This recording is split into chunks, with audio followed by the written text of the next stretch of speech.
This show is made possible by Eni, an Italian energy company at work all over the world.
Coming up on this week's episode, iItaly goes to Washington, D.C. for an exclusive interview with Dr. Mario W. Cardullo, engineer, extraordinary inventor, and entrepreneur. He received the first patent for inventing the passive read-write radio frequency identification tag, what we know as EasyPass.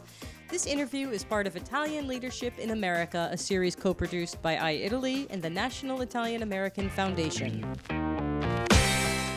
I'm John Viola, president of the National Italian-American Foundation, and we're proud to partner with iItaly to bring you these inside looks at the lives of the Italian-Americans of Washington, D.C.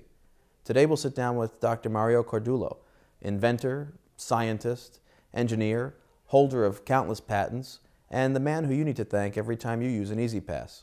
Find out more.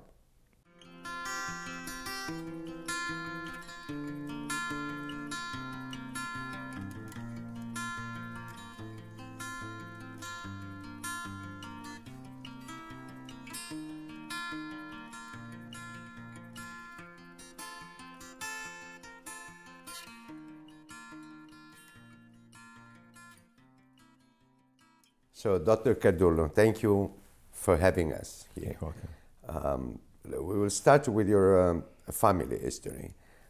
Your father, Joseph, was born in 1905, 3 years after his parents had come from Taormina, right, in Sicily?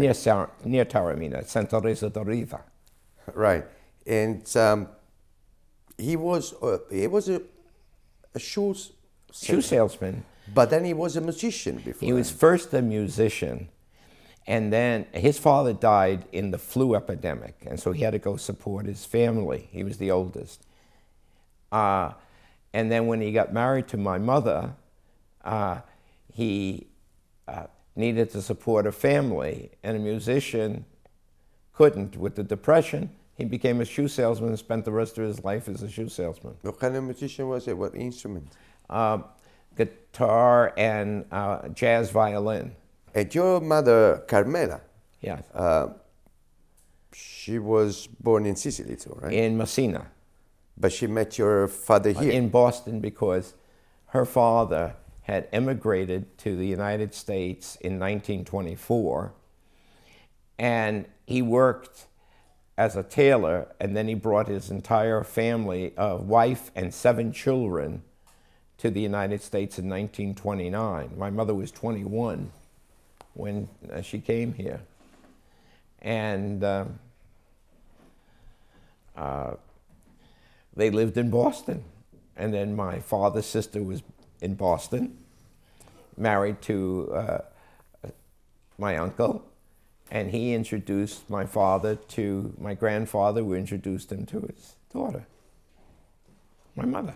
And then there is a nonna in your biography, well, there's right? two nonnas. One in particular, you spend a lot of time When with. I was a little boy, until I was 6 years old, I spent time with my grandmother, my father's mother, who didn't speak English. She only spoke Sicilian. And the interesting thing, she had a parrot who only spoke Sicilian. It was very funny. I remember it this day, sitting on her lap, and the parrot would go like this, saying words that I don't think I can repeat on television, even in English.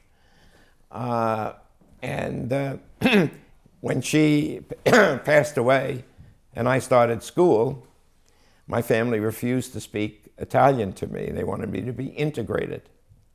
In fact, when you went to school at 7, you didn't speak almost any English, right? No. I first went to, I went to a Catholic school, and first an Italian school, Our Lady of Peace in Brooklyn.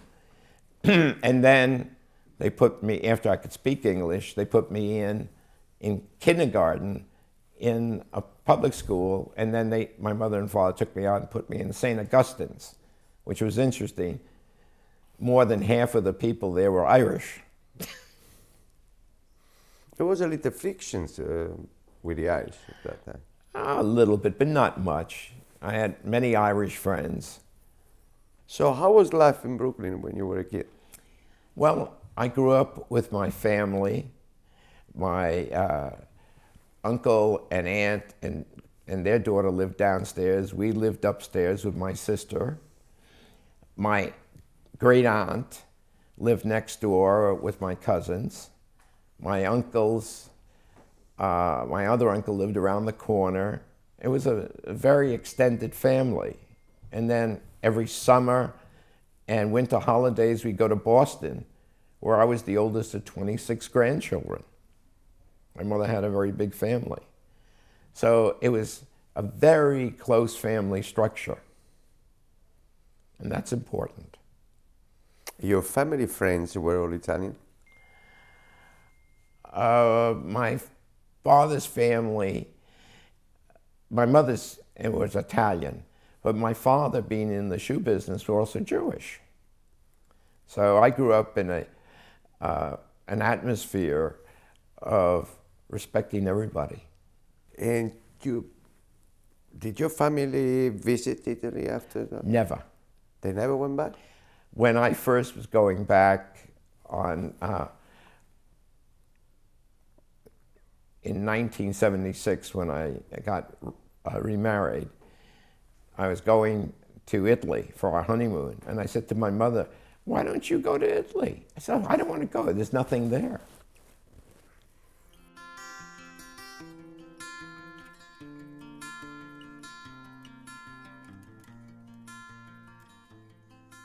You went to school in Brooklyn. Yeah. And then you have a bachelor degree in engineering. Yeah.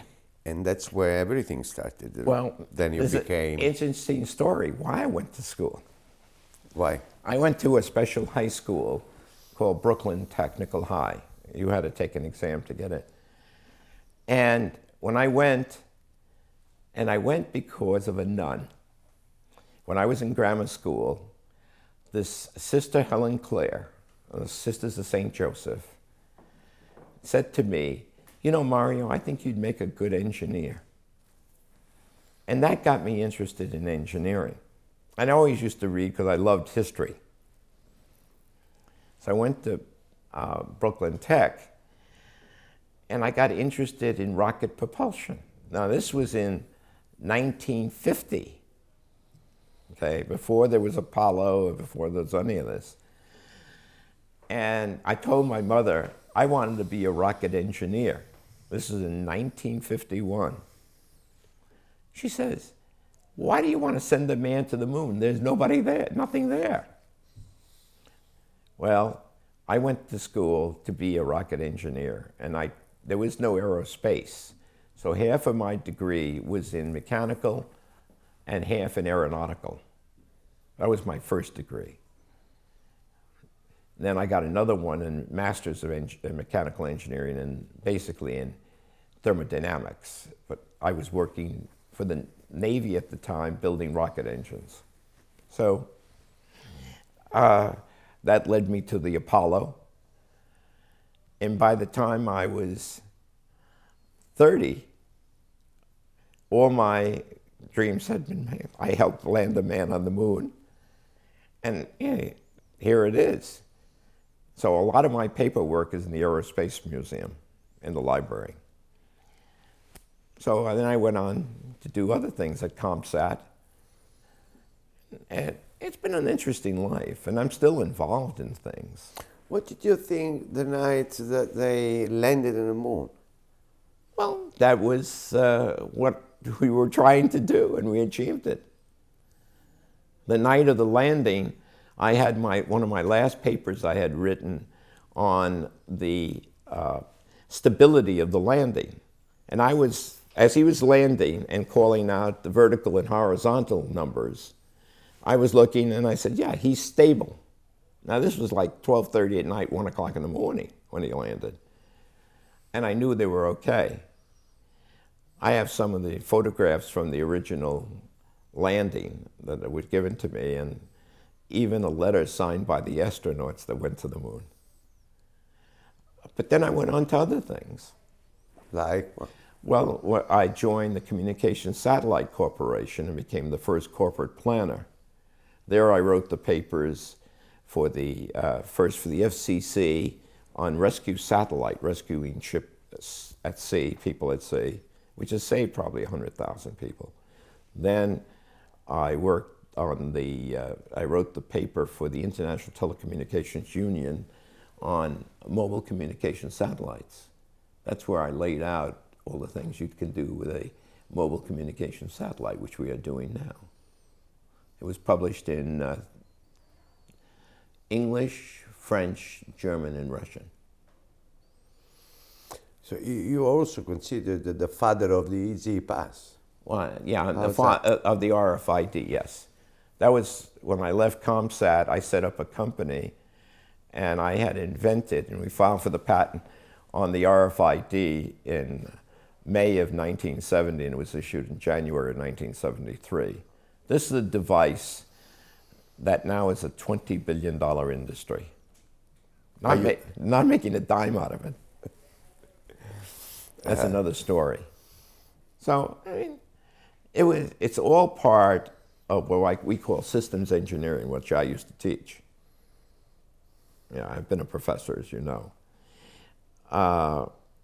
So it's just applying science and engineering to solving problems. An engineer's job in life is to solve problems, not to cause them, but to solve them.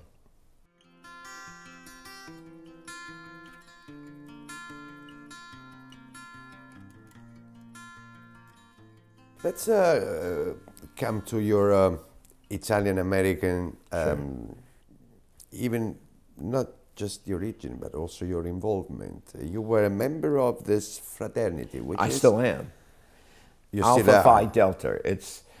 It was conceived in 1915 as the first fraternity for Italian Americans. Now, since then, we've opened up. Anybody could be a member of the fraternity, and our feeling was, well, the Roman armies went every place, so everybody has a little bit of Italian in them.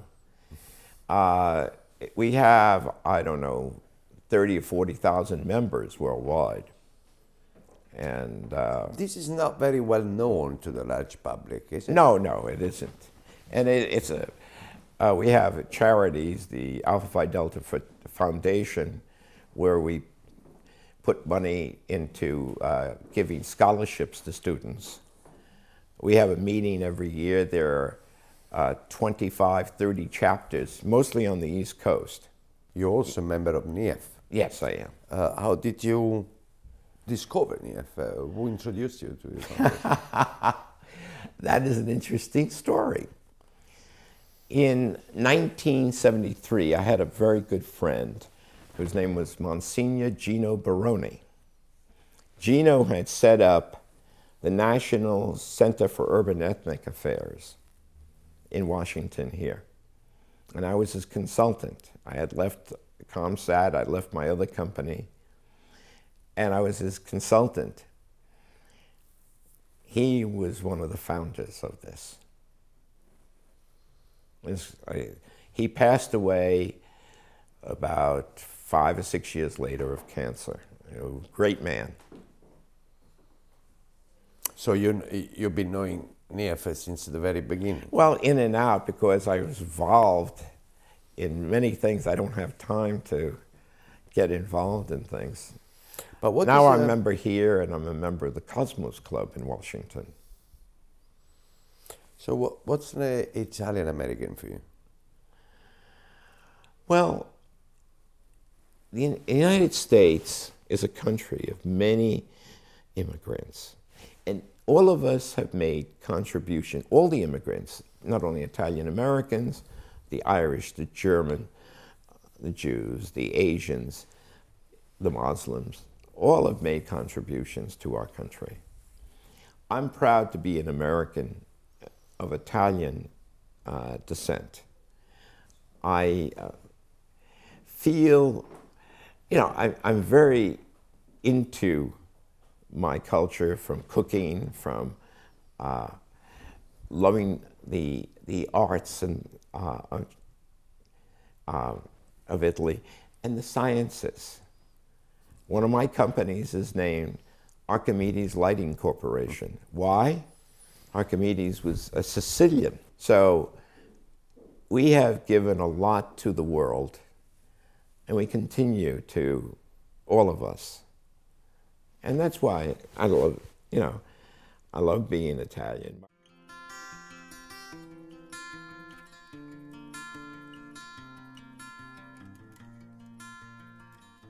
Coming to the cooking, this is one of your main hobbies, isn't it? Yes. From 1976 to 83, I had a cooking school teaching Northern Italian cooking. Because that was the first one here. Northern Italian cooking. Because that was the key word, but it was the regional cooking of Italy. Uh-huh. Okay, all the regions. Tell you a funny story.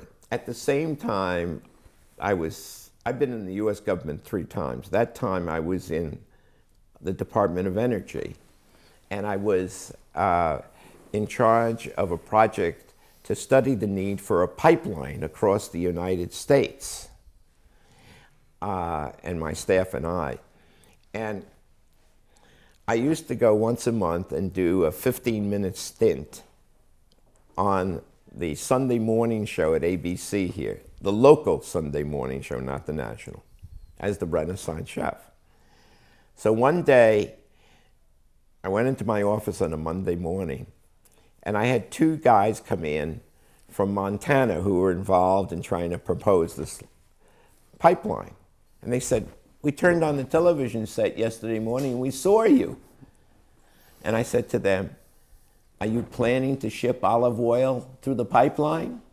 If you're not, there's no conflict of interest." So what is a Renaissance chef? Why was that? Well, I was given that name by the students because I was an engineer and a cook. They thought, well, that's the Renaissance, a polymath, as we call it. But actually, even if cooking was an hobby, you still were a scientist and an inventor. And then you ended up inventing a machine that cooks pasta in 50 seconds or so. That's right. What was that? Well, from the cooking, I figured out that pasta could be a fast food. But the problem with pasta is it sheds starch. So I used engineering principles to figure out how to float the starch out of the water and cook the pasta based on the thickness, fresh pasta, because it's heat transfer. So if you set the thickness right and the heat, it makes one turn and the pasta is cooked. So how long it takes? 55 seconds, 50 to 55 seconds. So what did you do with it? Pardon me? You patented it. Oh, yeah. And it didn't become a big business. Well, I raised $3.5 million. And, but one of my investors was a Saudi from Saudi Arabia in the oil industry. And he ran into some financial issues and he couldn't spend any more money. So we were ready to franchise it. So at that point, I personally took the losses, my wife and I. It cost me a lot of money, everything I had, down to a penny. And we closed it down, and I went back into doing engineering.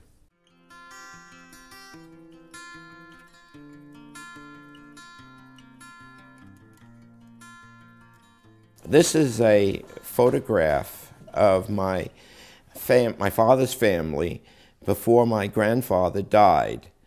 He was a very big guy, 6'3". On the left is my father, who was the oldest, and sitting on my grandfather, Mario, I'm named after him, is my uncle Willie, then my uncle John, my Aunt Isabel, and my grandmother, my Nonna. This is the same 4 children when they were grown. My Uncle John on the left, my father, my Aunt Isabel, and my Uncle William, or Willie.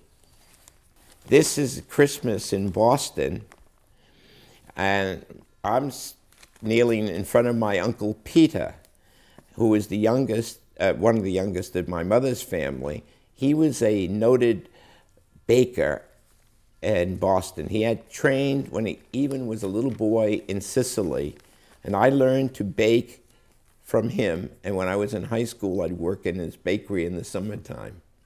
He was a great guy. Well, this is a newspaper article taken, I think, in 1982.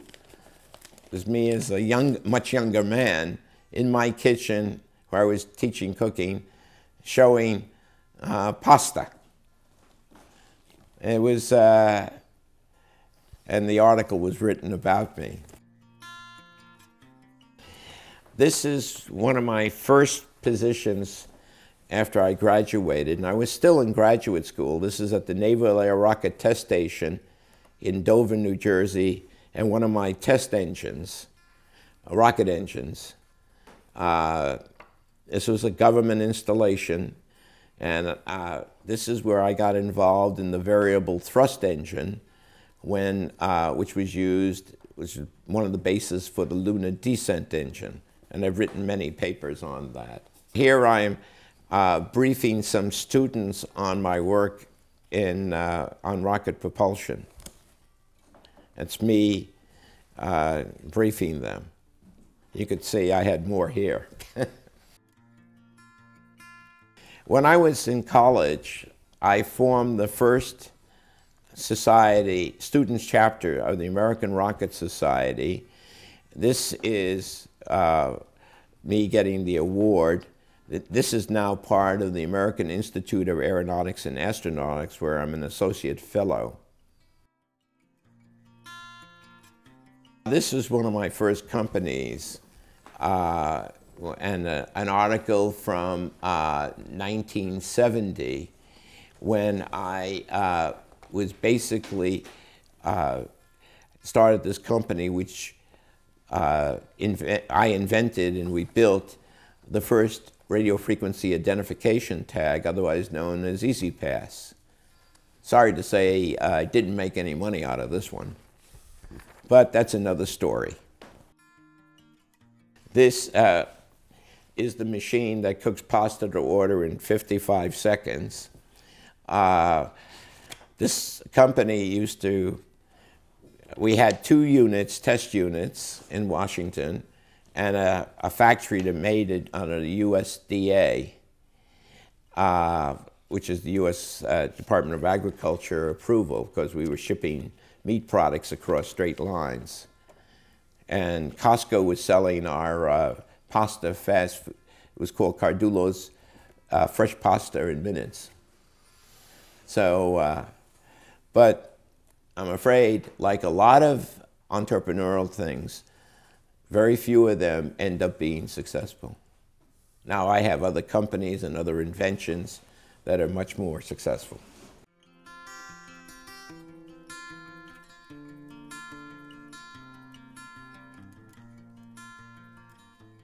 We end our interviews with two questions. Surely. Always. The first is, what's your favorite Italian dish? Well, I have a lot of them. I have a sweet tooth, so ricotta cheesecake, Sicilian style, not the Roman style. There's a difference. What's the difference? Differences in the crust. One is covered, one is not covered. Now that's my definition, maybe not my friends in Italy. And of course you can cook it. Of You course. can prepare it. I have one in the freezer now. I make it so we may have a dinner party. And the second question is, what's your favorite Italian song? Well, Return to Sorrento, because my wife and I, on our honeymoon to Italy, drove all over Italy, and when we were in Sorrento, we were in a hotel. We were told above the room where that song was written, overlooking the Bay of Naples.